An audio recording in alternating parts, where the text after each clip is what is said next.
Bonjour les amis, fans de l'Olympique lyonnais, bien dans cette vidéo débrief de la défaite de l'OL 2-1 face à Lens. Un match qu'il ne fallait pas perdre, un match dans lequel on devait améliorer notre différence de but. On peut dire que ces 2 buts n'ont pas du tout été atteints puisque défaite, donc stagnation au classement, la perte de notre capacité à influer définitivement sur notre avenir, puisque désormais nous devrons compter sur les défaillances des autres, aller gagner à Monaco, ce qui n'est pas une sinécure. Donc voilà, on peut dire que pour la Ligue des Champions, il y a désormais une toute petite fenêtre ouverte. Ça va pas être évident de s'infiltrer. Si le Paris Saint-Germain gagne la Coupe de France, ce qui paraît quand même assez possible, la 7e place à laquelle nous sommes actuellement sera qualificative pour la Conference League, qui est une compétition qui ne m'intéresse pas du tout, qui ne rapporte pas une thune, et je me demande même si tous les frais qui sont liés à cette coupe, les frais de déplacement, etc., d'hôtel et tout ce que vous voulez, est-ce que ça ne coûte pas plus que ça rapporte? Enfin bon bref, on verra bien.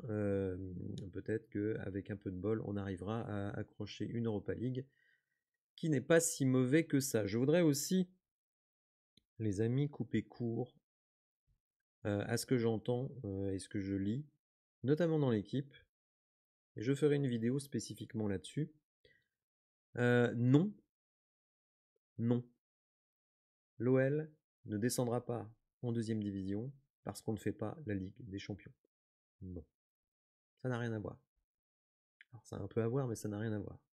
En tout cas, il n'y a pas de lien direct entre la qualification avec des champions et la descente en 2e division. La descente en 2e division, elle est liée à une condition, et ce n'est pas la Ligue des Champions. La descente en Ligue 2, elle est liée au fait que l'OL ait apporté en 2025 les 175 millions qu'il manque dans son budget. Ça n'a rien à voir avec la Ligue des Champions. La Ligue des Champions, c'est pour le budget de l'année prochaine.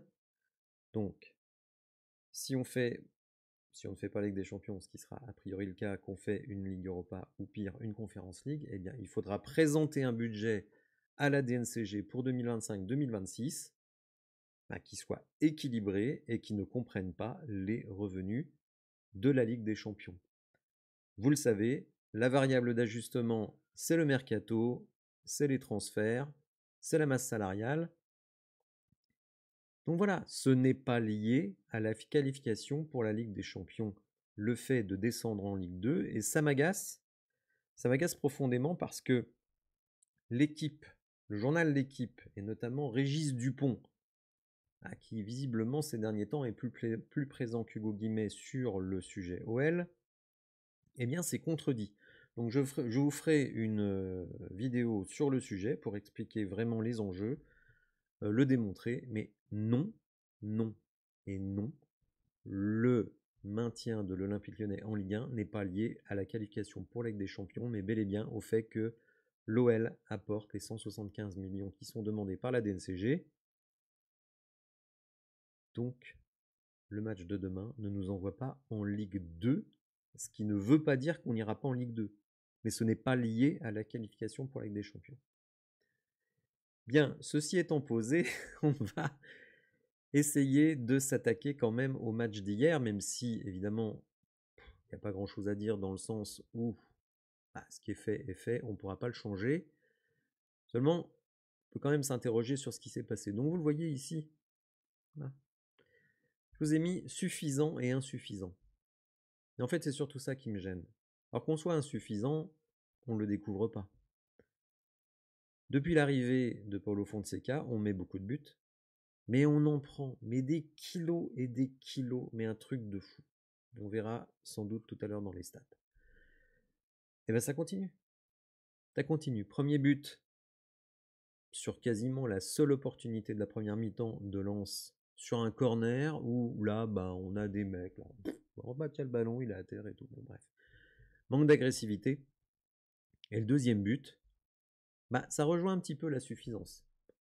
Ah bah tiens, le mec, il est à 30 mètres, on va pas monter dessus quand même, il va pas mettre le but. Bah si, il va mettre le but. Alors je dis pas qu'un match nul, ça changeait tout. Et ça avait quand même son importance. Parce que dans un championnat et un classement qui est aussi serré, un point, ça peut compter. Et en plus, avec ce deuxième but, vous faites baisser votre goal average. Donc par rapport à Nice, par exemple, c'est un vrai souci. Donc suffisant. Alors suffisant, on le retrouve à mon sens sur un certain nombre d'autres points. Déjà, je pense qu'on pourra tous s'accorder pour dire que le début de match, il n'est pas satisfaisant. Il n'est pas satisfaisant en termes d'intensité, en termes de détermination, en termes de volonté. Si je voulais être mauvais esprit, vous savez, c'est pas mon genre, mais je pourrais dire ah bah tiens, c'est bizarre, on a mis Matic chez Almada et pourtant on a perdu. Parce qu'il y a des gens qui affirment que si on avait mis ces mecs-là contre Manchester United ou contre Saint-Etienne, on aurait forcément gagné. Bah non, bah non. Pourquoi? Bah parce que le foot, c'est un sport d'équipe. Et que quand vous avez une équipe qui est déterminée en bloc, comme a pu l'être d'ailleurs Saint-Etienne face à nous, comme a pu l'être Lens face à nous, et Manchester dans les dernières minutes du match, ben c'est pas un mec qui va tout changer. C'est ce que je dis depuis l'élimination face à Manchester, mais tout le monde, en faisant d'ailleurs du foot fiction, dit ah bah tu mettais Matic, tu mettais Toti, tu perdais pas le match. Mais ça on n'en sait rien. Et on voit bien qu'hier, on a Almada titulaire, on a Fofana titulaire, on a Matic titulaire, on a Tolisso, on a Mikotadze, on a tout ce que vous voulez titulaire, et pourtant on se fait rétamer.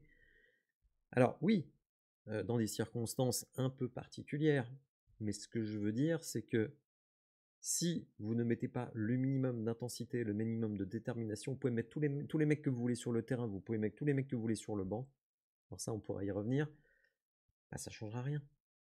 Ça ne changera rien. C'est-à-dire qu'on a des mecs qui en termes de détermination, vous voyez, c'est un petit pois chiche comme ça, c'est le petit pois chiche de la détermination.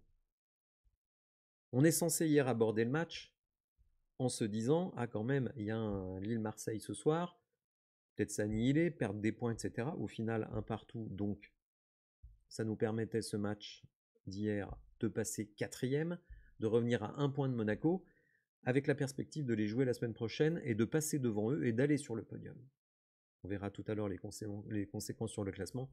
Évidemment, vous vous doutez qu'elles ne sont pas bonnes du tout. Donc je reviens à cette suffisance. Donc déjà pour moi, ce que j'ai vu en première mi-temps, c'était plan-plan. Alors oui, on domine, on a la balle. Mais c'est du pouce-ballon. C'est pas du foot. C'est pas une. Pour moi, on n'a pas vu une équipe qui était déterminée à aller chercher la Ligue des Champions. J'ai trouvé beaucoup de joueurs très en retrait. On verra tout à l'heure dans les notes de l'équipe. Bah non, pour moi, voilà, c'est suffisant. Ouais, Lens, ils viennent de perdre 4-0 face à Auxerre. Ça va être tranquille, on met un peu le pied sur l'accélérateur et puis on va se débarrasser d'eux. Bah non, bah non. Et là, on a tous les leaders. On a Tolisso, on a Matic, on a Tagliafico, on a tout ce que vous voulez. On a Niakate, bon. Et pourtant, bah, dans l'engagement, on n'y est pas. On n'y est pas. Dans l'agressivité, on n'y est pas. Donc c'est ce premier élément qui me fait parler de suffisance. On va regarder ce que nous dit Georges Maciel, qui a beaucoup de défauts, notamment un manque de charisme extraordinaire. Ce manque de charisme, d'ailleurs, on va le retrouver dans ce qu'il a dit. C'est-à-dire que lui-même reconnaît qu'il est mauvais. C'est quand même rare. Donc on va voir ce qu'il nous dit. Il y a, on va dire, un constat global, et il y a certains points importants hier du match qui nous ont fait défaut. Donc ces propos repris par OneFootball. On est dans la vie du football. Des fois ça tourne contre nous, des fois ça tourne pour nous. Bonjour l'analyse. Dernièrement, pas trop. Mais il faut l'accepter comme ça. Acceptons tout, donnons le fouet pour nous faire battre. Après, il faut garder ce côté abnégation de l'équipe. On a essayé, on a mis de l'énergie, mais pas la meilleure lucidité pour contrôler une équipe qui avait un plan très clair. Des fois, quand on veut changer le match, on prend des initiatives individuelles parce qu'on pense qu'on va régler tous les problèmes de l'équipe.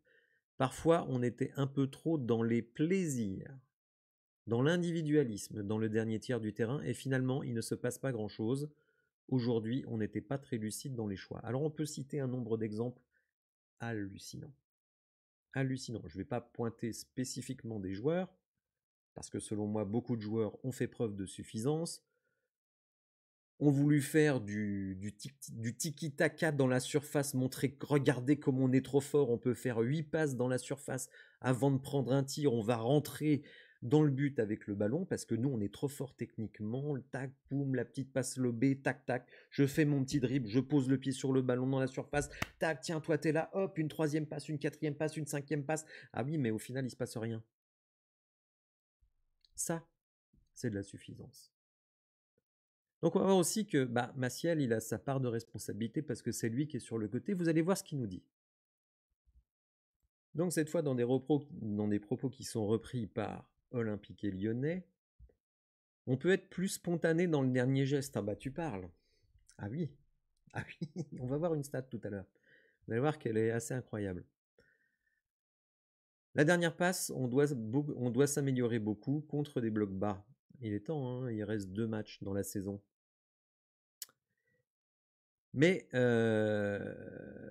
donc contre les blocs bas, il faut avoir la largeur qu'on n'avait pas, mais aussi l'utiliser. Le ballon allait à gauche et on continue à gauche. Il allait à droite et on continue à droite. Bon, pour tout dire, il n'a pas beaucoup été à droite.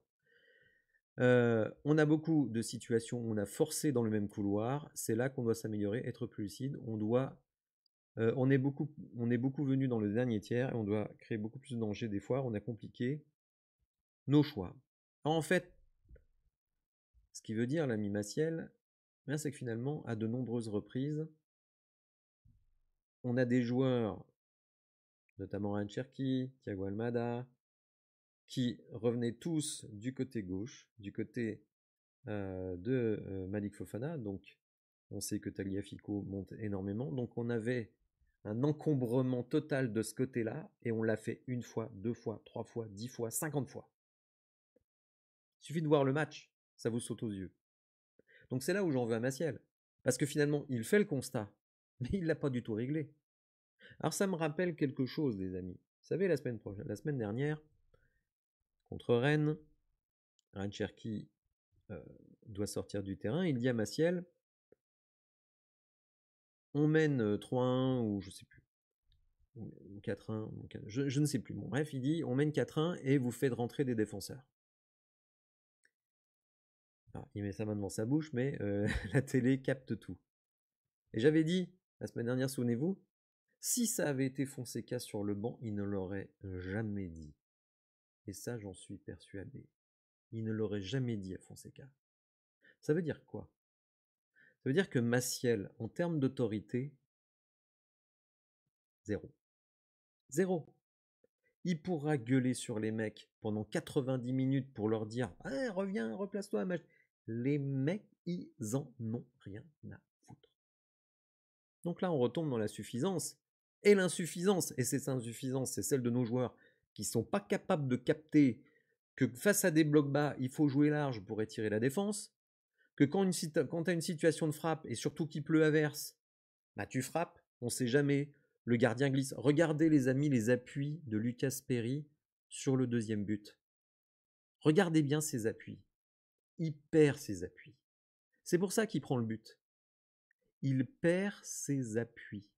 Ça veut dire quoi? Ça veut dire que nous, au lieu de faire 60 passes dans la surface avant de tenter quelque chose, si on prenait un petit tir lointain de temps en temps, Almada, il est collectif et tout ça, machin, tout ce que vous voulez. Bon, je parle même pas de ses coups francs, de ses corners, parce que double 0. Mais à un moment donné, il fait une super pénétration vers le but, et au lieu de tirer, qu'est-ce qu'il fait? Il appuie la Tolisso qui a 3 mecs sur lui. Mais vas-y, mon sang! Et pas que là, pas que là. Ça s'est arrivé pas 1000 fois, mais en tout cas de nombreuses fois. C'est-à-dire qu'on ne comprend pas qu'à un moment donné, ce match, il faut aller le chercher. On n'est pas là pour faire du tiki-taka pendant 10 minutes dans la surface. Alors justement, puisque je suis sur cette notion, on va regarder une statistique qui a été publiée hier. Et c'est Opta donc, qui nous donne cette statistique. contre Lens. L'OL a touché 75 ballons. 75 ballons dans la surface adverse, soit le plus haut total pour une équipe dans un match de Ligue 1 depuis qu'Opta collecte ces données depuis 2006-2007.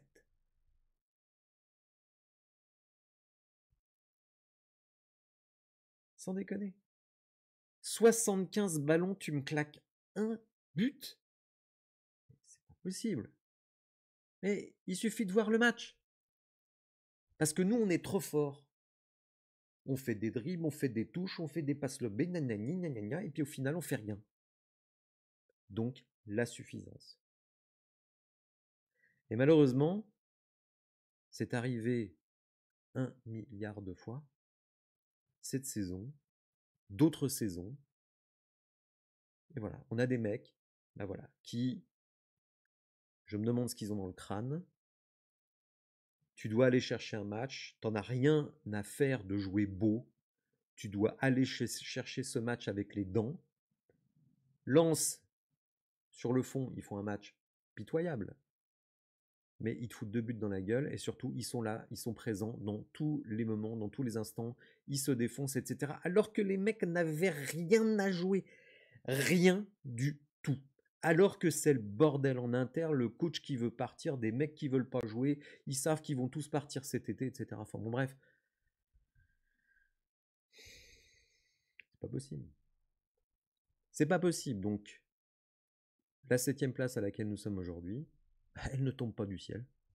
Alors oui, on pourra toujours dire, oui, sur l'ensemble du match, il suffit de voir l'attaque momentum, bon bah, on est mal payé. Oui, on est mal payé.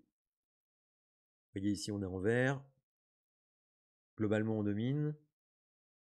Si on regarde les stats, 1,04 XG, bon, on va pas non plus sortir les cotillons et s'enflammer comme des malades parce qu'on a 1,04 XG. D'ailleurs, on met un but, donc c'est conforme. Eux, 0,73, ils mettent 2 buts.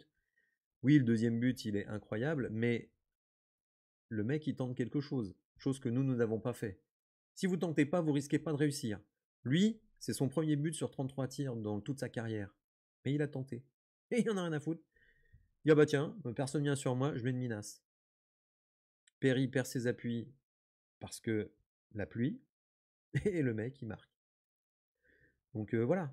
Bravo à lui. Donc effectivement, les statistiques, 69% de possession, pardon. Oui, domination, mais domination très stérile. Et ce 1,04 XG, il le démontre parce que clairement, on a souvent eu beaucoup plus d'XG que cela. Le classement, il fait mal. Il fait mal parce que 7e, en plus, on perd un but en goal average. 3 points de retard désormais sur la 6e place, la 5e place, la 4e place. Alors, ce qui est embêtant, c'est que par rapport à Nice, on perd du goal average alors qu'avant, on l'avait. Vous voyez que si on s'était imposé, quel que soit le score, on passait premier parce qu'on a marqué plus que Nice. Et donc, on revenait à 1 point de Monaco et à 2 points de Marseille. Là, évidemment, on est décroché et avec 2 points. Voilà, même, je pense qu'une victoire à Monaco pourrait pas faire de mal. De toute façon, évidemment, on va militer pour ça, mais le podium, je crois qu'il faut l'oublier. Si on se qualifie pour la Ligue Europa ou la 4e place, enfin si on finit 4e, ce qui n'est pas totalement impossible. Bon, 2 tours de barrage si on est 4e, sinon Ligue Europa. Bon, la Ligue Europa, d'une certaine manière, c'est à notre niveau. On voit qu'on n'était pas loin de se qualifier pour la demi-finale. Que Manchester, bon, à mon avis, avec beaucoup de réussite, a gagné quand même 3-0 à l'Athletic Bilbao. Donc, je pense que l'Athletic Bilbao, c'était à notre portée aussi. Bon, écoutez, on verra bien. Ce qui est sûr, c'est que au niveau budgétaire, c'est pas les mêmes sommes. Mais si on va en Ligue 2, ce n'est pas à cause de ça. Par contre, évidemment, ça obligera à encore plus d'efforts sur les indemnités de transfert et sur la masse salariale. Alors, on va terminer par quelques petites stats un peu plus avancées. Notre ami DataOL, qui reprend d'ailleurs la stat d'Optagen, sur les 75 touches dans la surface adverse, donc du jamais vu, hein, clairement du jamais vu. Bon, on reprend Gomez-Rodriguez, bon, il n'a pas assez joué à mon avis pour qu'on puisse, le juger. Moyenne de points de Pierre Sage après 17 matchs au club, 1,94. Paulo Fonseca, 1,82. Paulo Fonseca est l'entraîneur lyonnais ayant la pire moyenne de buts encaissés par match depuis Oscar SRR entre 1954 et 1954, 2,1. Faisant notamment pire que Fabio Grosso, 1,57, donc 1,7. C'est un véritable naufrage, la défense de l'OL, et notamment sous Paulo Fonseca, puisqu'il a été engagé pour ça. Je vous renvoie à la conférence de presse d'introduction de Paulo Fonseca. John Textor nous dit Paulo Fonseca doit apporter une rigueur tactique et patati et patata, une rigueur défensive et tout ça. On voit que c'est tout l'opposé, puisqu'on est une machine à encaisser des buts. Alors, quand on marque, ça va. Mais le problème, c'est qu'hier, notre tiki-taka dans la surface, eh bien, n'a absolument rien produit. À peine un XG, donc là, clairement, c'est catastrophique. Moussa Niakhaté a remporté 11 duels sur 13, donc lui, il a été présent dans l'engagement. 60 passes réussies dans le camp adverse pour Thiago Almada face à Lens. Alors Thiago Almada qui alterne le bon et le très mauvais. Ses coups francs catastrophiques, ses corners catastrophiques. Alors les passes, oui, mais bon, il y a quelques passes créatives, mais bon, il y en a beaucoup qui sont en trop. Lui aussi, il a passé beaucoup d'opportunités de tirer au but. 7 ballons récupérés pour Tolisso et Clinton Mata, et à égalité avec Diouf. Malik Fofana et Thiago Almada ont délivré à eux 8 passes clés face à Lens, 5 pour Fofana. Fofana, à mon avis, le seul à retirer du naufrage hier. D'ailleurs, on va passer aux notes de l'équipe. Non sans avoir montré le titre de l'équipe d'hier. Thiago Almada, l'invincible. Auteur de 2 passes décisives contre Rennes il y a une semaine, l'Argentin est un talisman. Ce qui prouve bien que les croyances sont bidons, puisque quand il commence un match en Ligue 1, l'OL gagne systématiquement. Bah, le talisman, il a pris du plomb dans l'aile. Hein. Et oui, il a pris du plomb dans l'aile. Alors passons aux notes de l'équipe. Perry 4. Il a fait 1 ou 2 beaux arrêts, mais bon, sa reprise d'appui sur le deuxième but, franchement, c'est pas terrible. Tagliafico 4, Niakhaté 4, Mata 4, Maitland Nice 5. Maitland Nice qui a un petit peu, je dirais, comblé l'aile droite qui était totalement délaissée par Ryan Cherki qui lui revenait quasi systématiquement dans le milieu, parfois même il partait à gauche. Enfin bon, il y a eu justement, je reviens sur Maciel, cette incapacité de Maciel à replacer ses joueurs. Matic 5, Tolisso 4, Tolisso en grande difficulté hier. Almada 5 parce que inefficace et beaucoup de ballons perdus et de non-tentatives de shoot. Fofana 7, je suis d'accord. Cherki 4, je trouve que c'est bien payé. Mikotadze, bon, parce qu'il met un très très beau but de la tête. Plein de rage et de détermination, mais qui a été finalement insuffisant. Eh ouais. Malgré Matic, on n'a pas gagné. Or, pourtant, on me dit depuis 3 semaines que si tu mets Matic, tu gagnes tous tes matchs. Tu ne perds pas contre Manchester, etc., etc. Bon, bref, les amis. Donc, on va se retrouver très rapidement parce que je vais faire une vidéo justement sur la descente en Ligue 2. Est-ce d'actualité ou non? Avec évidemment des chiffres à l'appui, parce que c'est bien beau de raconter des saucisses comme ça, on en voit, mais il y a quand même des faits. Je ne sais pas tout ce qui se passe sur le plan financier actuellement. Ce dont on est sûr, c'est que l'introduction en bourse, elle n'est pas là, que la vente des titres de Crystal Palace, ça n'est pas fait. Malgré tout, les titres de Crystal Palace, ça reste un actif très très important. Il ne faut pas le minimiser. Botafogo, c'est un actif moindre. Bon, l'OL, on sait que c'est perclus de dettes et que ça fait des déficits tous les ans.